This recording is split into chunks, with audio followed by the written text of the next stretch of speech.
Guatemala has many challenges. It's a beautiful country and they're beautiful people, but there's a lot of malnourishment in the country. There's a lot of crime in the country. And we were challenged by the fact that it's so young. Only 20 years of age is the average age here in the country. And we thought this is the place to go to begin to affect in a positive way the next generation.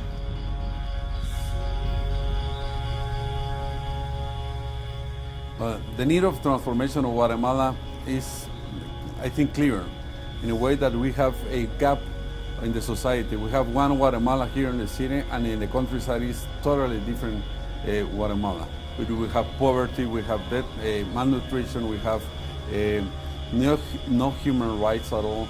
So what we need is to close that gap. And the only way to do this is provide opportunity to the people to be empowered, start to believe that they can produce, and start to believe that they can become part of the whole society that will change Guatemala.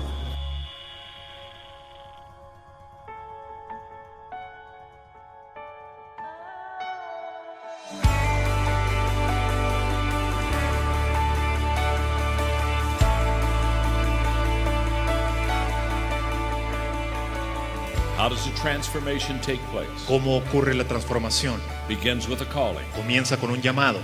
I want to make a difference. Yo quiero hacer una diferencia. Stands on a cause. Se sostiene sobre una causa.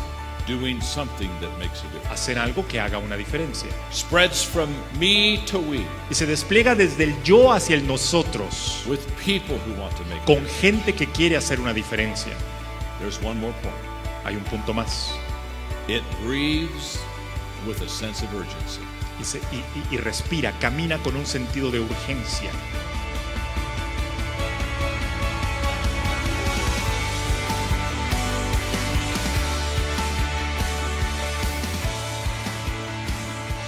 How are you? Great. Deep breath. You're here.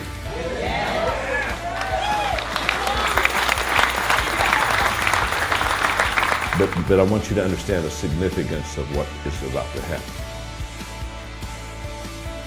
This is my greatest week in my leadership life. It was a life-changing time for me. Fue para mí una época de un cambio de vida. Because in 1974, I came to this conclusion. Porque en 1974 yo llegué a esta conclusión. That everything rises and falls on leadership. De que todo sube y baja por el liderazgo. Everything. Todo. Not some things. No algunas cosas. Not most things. No la mayoría de las cosas. Everything.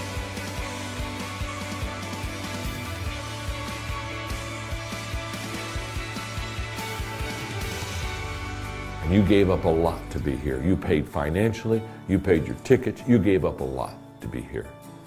So when I look at you and I smile, it's true I smile because I like you. It's true I smile because you're my coach. But it's really true I smile because you're a gift of God to me. And I want you to always remember that. You get to experience with me this week my greatest leadership week in my life. We get to do it together. One more time, thank you, thank you, thank you. From my heart, thank you, thank you, thank you for our future generations. Thank you, thank you, thank you. Because this is the moment that is going to start the transformation of 13 million people.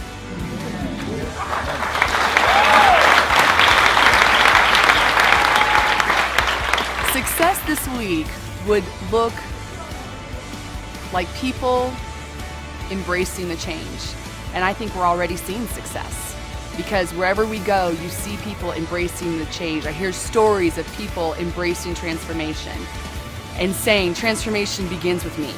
Transformation is in me. I can be the start of a movement. And you see it in young people's faces, and you hear it from people who are more experienced. But I've already heard stories that have brought me to tears and beyond. People who are embracing transformation, parents who see their kids embracing transformation and what it means to them. So success, to me, would be the continuation of what's begun.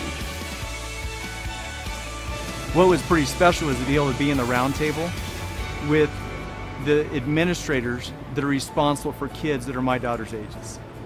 And to see that we have a lot of opportunity and a lot of upside where we live, and then to be able to come and have an impact here with those same kids. They're just kids. Tony shared, he said, they have those same dreams and goals and aspirations that they're being squashed all the time. So I'm always looking to lift that for my daughters, and to be able to come and have maybe some small impact on Tony and his department, lifting the lid on those kids in Guatemala, absolutely is beyond success to me, and I absolutely love the opportunity to be here. And as a pastor, I've had the opportunity to do similar types of trips and to see God work in some phenomenal ways. But what I'm seeing and what I'm sensing here is mind-blowing. And truly, in my spirit, I believe God is doing something that is so huge that we really won't realize it until years to come. I left Philippines Saturday night this time, and I came here. I don't know the days, the date, the time anymore. What I do know is what I do know. That's John. What I know, I traveled over 24 hours. But after this transformation in me, I will do it over and over and over again. Thank you. Once you have tasted, once you have really been around and seen and lived in an environment of significance, your heart will never be satisfied for anything else. And your heart will always hunger that when you communicate life into people's life. Not only lessons into people's life, but life into people's life. You will never be the same.